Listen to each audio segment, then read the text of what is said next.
왜 내가 이렇게 복음을 능하게 전하지 못하지?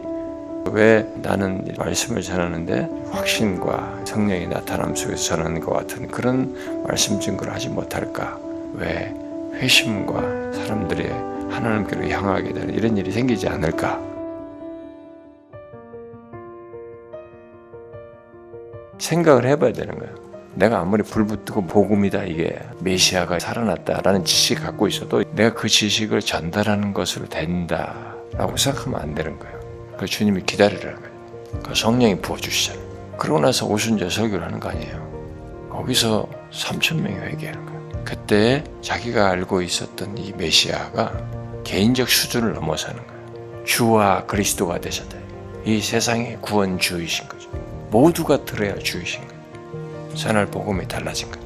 그래서 생각해 봐야 되는 거예요. 전하는 복음과 나 사이 갭을 어떻게 메꿔질까? 이 제자들에게도 성령께서 그 갭을 사실상 메꾼 거예요. 자기 것으로 충만하게 확신하여서 전하게 하신 겁니다. 그래서 베드로전서 1장 12절의 그 표현을 우리가 좀 주목할 필요가 있는데, 이것은 하늘로부터 보내신 성령을 힘입어서 복음을 전하는 자들로 이제 너에게 알린 거죠. 이분을 어떻게 전했느냐? 하늘로부터 보내신 성령을 힘입어서 전했어요. 자기도 그랬던 겁니다. 성령을 힘입어서 복음 전했던 거예요. 그래서 1세기 자기들로부터 복음 전하는 자들을 뭘로 규정을 하냐면은 성령을 힘입어서 복음 전하는 자들로 말을 하고 있는 거예요. 거기서 이게 역사가 있었던 거죠. 성령을 힘입어서 복음을 전할 때 이 복음이 온전했던 겁니다. 찬란했던 거예요. 생기가 있었던 거예요. 성령을 힘입어요. 하늘로부터 임하신.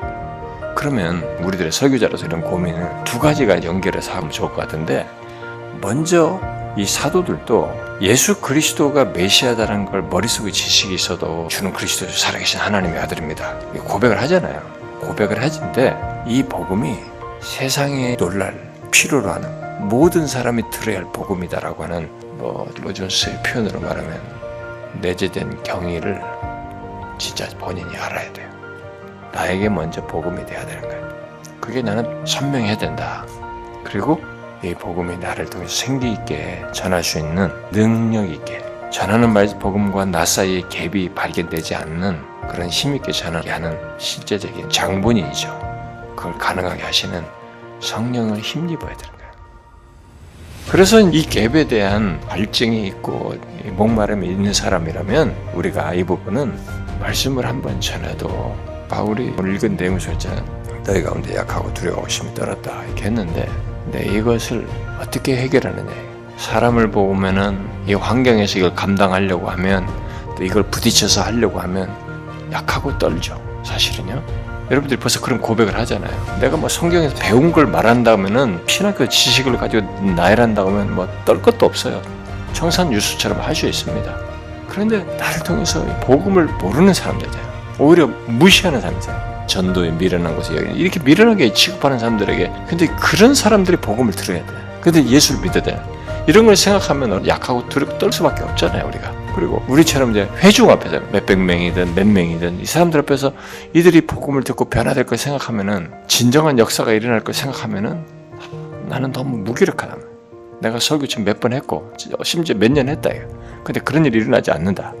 그러면 그들 앞에서 몇 사람이라도 그 사람 앞에 있는 나는 너무 무기력하기 짝이 없는 거예요. 약하죠. 내가 심지어 좋은 대학을 나오고 공부를 잘하고 유학을 갔다 왔다고 해도 그게 다 해소되는 게 아니거든. 아니잖아요. 근데 바울이 그 약하고 떨었는데 거기서 뭐가 있었냐. 성령의 나타남과 능력이 있어서 고린도 사람들이 이렇게 변화된 거예요. 그래서 이 뒤은 6절 이하도 이 사람이 계속 얘기하잖아요. 하나님의 성령으로 된 것 보이셨다. 성령은 모든 것 하나님의 깊은 것까지 통달한다. 이런 얘기하면서 성령 역사로 쭉 얘기잖아요. 고린도에서도. 자기가 그걸 경험한 거죠. 그래서 이제 우리가 이 문제를 이제 생각해 봐야 되는 거예요. 지금 여러분들의 고백처럼 약하고 떤 거잖아. 왜 내가 이렇게 성경을 열심히 해가지고 설교를 하는데 사람들이 변화되지 않지? 라는 어떤 면에서 이 안타까움과 절망이 경험되지 않으면 그 다음 여기서 답을 못 얻을 수 있어요. 근데 예수님은 미리 이들이 다시 물고기 잡으러 가고 자기를 만났음에도 불구하고 부활해도 이거 어떻게 해야 될지 모르는 이들에게 예수님 편에서 대답을 제시한 거죠. 기다려라. 성령이 그때까지 너희들 기다려라. 이렇게 한 거죠.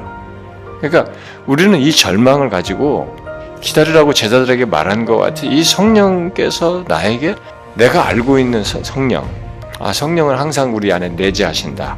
우리 안에 거하시고 항상 계신다. 이런 정도가 아니라 본성적으로 죄 속에 있고 하나님께 관심이 없는 사람이 지금 나를 통해서 설교를 듣더니만 하나님께로 향하고 하나님께 부복하여서 어찌할꼬 내가 어떻게 하면 좋아요 라고 이런 반응이 있어요. 그 누가 하냐 이게 누가 내 달변을 할 수 있냐 이게 지혜의 말로 할 수 있느냐 이게 안 되네. 여기 고린도서 그 얘기하는 거잖아. 그걸로 아니다. 내가 만약 그걸로 해서 됐다면 십자가가 이거 헛되게 되는 거다. 그리스도께서 그렇게 해서 이루신 것이 이게 헛되게 되는 거예요. 내가 이렇게 말로 잘해도 되네? 하나님이 오셔서 죽을 이유가 없는 거죠. 그것을 순전히 처음부터 성령께서 도와주셔야 했던 겁니다. 그래서 내가 말의 지혜로 하지 않냐고 성령이 나타난 걸 능력을 했다라고 한 거죠. 그러면은 질문할 수도 있겠죠. 이렇게 하나님을 힘입어 내가 너희들에게 복음을 전했다라고 한 것처럼 우리가 이렇게 하나님을 힘입고 의지하는 것, 기도하면서 나아가 항상 준비에서부터 성령을 의지하고 올라갈 때도 성령을 의지하면서 말씀을 전하는 이런 것이 우리에게 있어야 된다라는 것이 이제 하나의 방법적인 그런 것이 되겠죠. 한 주 동안 말씀을 준비할 때부터 그게 성령의 감동에 의지하고 주님을 의지하는 그런 신앙 행위죠. 그것의 연장선상에서 기도하는 거죠. 도와주셔야 되고 은혜를 주시기를 구하는 것이죠. 그런 주님을 의지하면서 말씀을 준비하고 이렇게 하게 되면 말씀을 전하는 그때만을 위한 시간이 되지가 않아요. 이 말씀 준비해서 전하는 게. 이게 사실 일주일의 삶이 통째로 다 연결돼 있어요. 삶이 연결돼 있어요. 삶에서도 하나님을 의식하지 않을 수가 없고 삶 속에서 내가 문제가 있고 온전치 못하고 죄된 것이 있으면 이게 덮어놓고 올라가기 전에 기도 한번 하고 주님 도와주세요 하고 하면 된다라고 할 수가 없는 거예요. 이걸 빨리 해결해야 돼. 죄를 회개한다든가 관계에 어려움이 있으면 그걸 해결한다든가 이걸 해결하면서 가야 돼. 그게 수반될 때 자유함이 있는 거예요. 삶이 수반이 안 되면 메시지에 힘이 없다는 말이 그래서 나오는 얘기입니다. 그래서 여러분들이 그런 고민이 있다, 이 갭을 느낀다. 다른 비법 없어요. 사도들도 하늘로부터 오신 성령을 힘입어서 복음을 전하는 자로 자기들을 말하고 있습니다. 성령을 힘입어서 복음을 전하는 자예요. 우리는 그걸 잊지 말아야 돼. 이 규정된 표현이 사도 베드로가 선지자들부터 했던 것을 마침내 이 예수 그리스도 메시아를 전하게 됐다라고 하면서 말할 때 자기들의 표현이 하늘로부터 성령을 힘입어서 복음을 전하는 자예요. 복음을 전하는 자는 하나님을 힘입어서 복음을 전하는 자여야 한다는 것이 1세기부터 말해준 겁니다. 근데 오늘날의 목사들이 이걸 잊어버리고 있는 거예요. 연구력으로 하는 거예요. 지식으로 하는 거예요. 스킬을 배우는 거예요. 어떻게 호소력 있게 전달 잘할 것인가. 호소력 있게 전달해서 사람들의 마음을 끌어들일 것인가. 여기에 이제 몰입되어 있어요. 그래서 그걸 생각하고 설교를 이제 구성하는 식으로 발전하는 쪽으로 현대가 가고 있어요. 그러니까 소통을 잘할지 모르지만 회심이 아니라 하나님의 영광이 드러나는 게 아니라 설교 잘하는 당사자가 드러날 수 있는 거죠. 그래서 우리들의 고민을 씨름을 하셔야 되는 거예요. 우리가 나는 이게 난 필요하다고 믿거든요. 우리 같은 사람에게는 약점이 있기 때문에 이게 이제 좋은 방법적인 면에서 생각할 얘기라고 봐요. 그런데 여기에 로존스 목사 같은 사람이 강의 설교할 때 성경을 장황하게 늘어놓기만 했느냐? 이 사람은 성령께서 하실 때 더 강력하다는 것 때문에 성령을 의지한 것이 이 사람에게 있었습니다. 그렇기 때문에 부흥과 이 성령 세례라든가 이런 걸 강조를 한 것이거든요. 그래서 제가 신앙 행위로 말한 걸 다 잊지 마셔야 됩니다. 성령과 함께 행해야 되는 거죠. 오늘 이런 얘기를 여러분들이 알게 됐으면 여기 있는 사람 정도는 공감대가 생겼잖아요. 우리 사역자들은 이런 공감대를 가지고 자기 개인적으로도 기도하지만 내 부서 안에서 나의 사역 속에서 나의 말씀 증거 속에서 이런 성령이 임하시는 큰 역사가 성령의 능력과 나타남이 전하는 우리들에게 나타나고 아이들에게 나타나고 우리 공동체에 나타나는 이 그림이 막 소망이 되잖아요. 로이존스가 그 그림을 그린 겁니다. 그 소망이 생겨요. 그래가지고 59년도에 부흥 시리즈를 설교한 겁니다. 영국교회에 있기를 바랬던 거예요. 열망이 있었던 거죠. 그런데 어떤 현상이 생겼느냐? 제일 놀라운 평가는 뭐냐면요. 로이 존스의 부흥 설교 때문에 그 현장에서 들었던 사람들, 그리고 연결된 목사들과 선교사들, 그리고 그 이후에 그 책이 나와가지고 책을 읽었던 사람들이 눈이 다 열렸어요. 부흥에 대한 눈. 그래가지고 세계 각처에서 굉장히 많은 사람들이 로이 존스 목사의 부흥 설교 때문에 뒤집어졌습니다. 그 사람은 당대 자기 목회 현장에서 못 본 일을 하나님께서 그 사람을 설교를 통해서 하셨어요. 난 앞으로도 할 거라고 생각해. 그 읽으면 불이 붙어요. 마음에 불이 붙어. 그러니까 하나님이 하십니다. 다른 비법 없어요. 성령을 힘입어서 복음을 전하는 자예요. 우리는.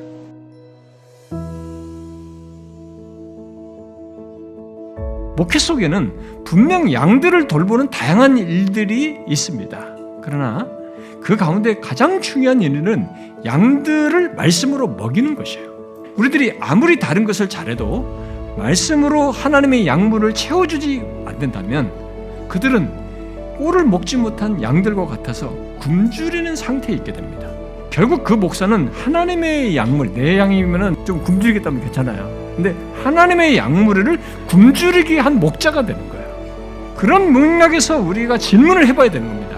양의 꼴이 될 만한 말씀을 잘 준비해서 이들은 오늘 먹어야 돼요. 이번 주에 먹어야 됩니다. 그렇지 않으면 그 못 먹은 그 영혼의 상태가 빈 것이 내가 다른 걸로 채워요. 죄된 유혹을 채워도 뭔가 몸 만족되지 못한 것을 채우려고 다른 것을 덤빈단 말입니다. 굶주린 상태가 된단 말이에요. 이 강대상이 매일 먹이는 그 양식을 주는 자리와 같다는 겁니다. 그런 맥락에서 우리의 설교를 한번 생각해 봐야 돼요. 우리의 설교는 어떻습니까? 양들의 영혼을 살찌우는 꼴을 먹이고 있는 것입니까?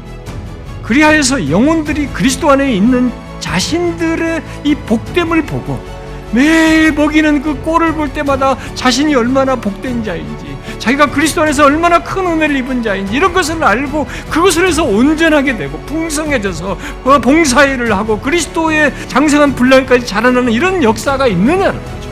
우리가 목회 속에서 중요하게 생각할 것이 이겁니다. 이걸 위해서 나에게 허락된 시간을 많이 써야 됩니다. 어떻게 하면 풍성히 꼴을 먹일까? 목사는 그것에 모든 것을 쏟아야 돼요. 그걸 위해서 우리를 세웠어요. 목자로.